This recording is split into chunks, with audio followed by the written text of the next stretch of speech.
देखो naming reaction में पहली रिएक्शन कर रहे हैं एल्डोल संघनन।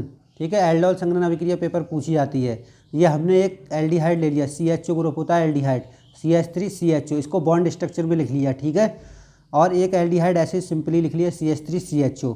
ग्रुप से जुड़ा पहला कार्बन अल्फा कार्बन कहलाता है। ठीक है, और ये हाइड्रोजन अल्फा हाइड्रोजन कहलाएंगे।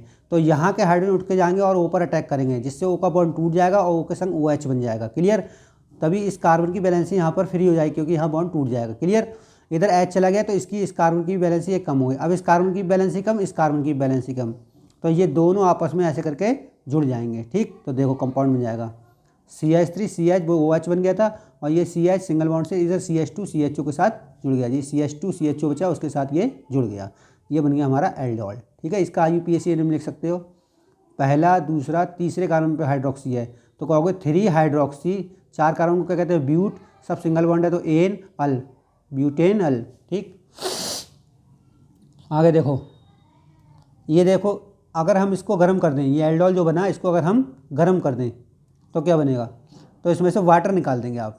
OH यहाँ से ले लो और ग्रुप से जुड़े कार्बन से अल्फा कार्बन जिससे निकाला था उसी से H ले लो। ठीक, और यहाँ पर डबल बॉन्ड आ जाएगा, बस ये देखो बन गया कंपाउंड। ठीक, आगे देखो क्रॉस एल्डोल संघनन अभिक्रिया क्या होती है। क्रॉस एल्डोल संघनन अभिक्रिया में क्या होता है, एल्डिहाइड तो लेते हैं लेकिन दोनों एक ही जैसे एल्डिहाइड नहीं लेते हैं, अलग अलग तरीके के एल्डिहाइड लेते हैं।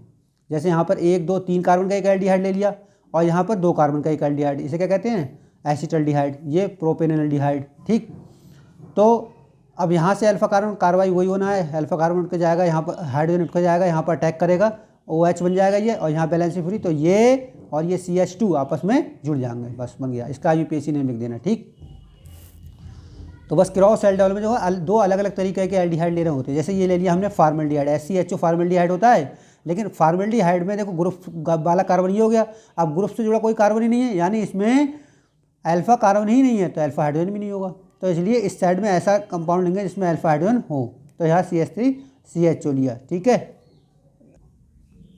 तो अब इसमें ये अल्फा हाइड्रोजन जो है, ये अल्फा हाइड्रोजन यहाँ से अटैक करेगा ऊपर, यहाँ बन जाएगा OH, इस कार्बन की बैलेंसी फ्री है, इस कार्बन की CH2 की बैलेंसी फ्री है, आपस में जुड़ जाएंगे, ये बन गया तुम्हारे सामने कंपाउंड।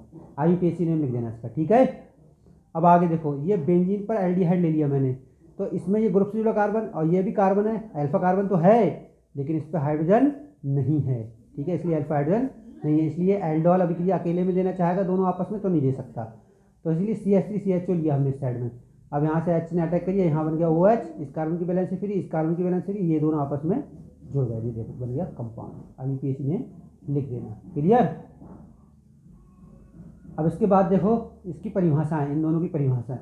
पहले इस वाले की परिभाषा देख लो, एल्डोल संघनन की परिभाषा। ये देखो परिभाषा इस तरीके से लिखोगे, स्टेटमेंट किताब में दिखाया हूँ, अल्फा हाइड्रोजन युक्त एल्डिहाइड या कीटोन की क्रिया तनु क्षार से कराने पर अल्फा हाइड्रोक्सी एल्डोल या बीटा हाइड्रोक्सी कीटोन, इसको लिखना चाहे मैं लिखना, बनते हैं, यह अभिक्रिया एल्डोल संघनन कहलाती है। बस यहीं तक लिखोगे, कहलाती है तक। क्लियर, अब क्रॉस एल्डोल की देखो, ये क्रॉस एल्डोल की परिभाषा है।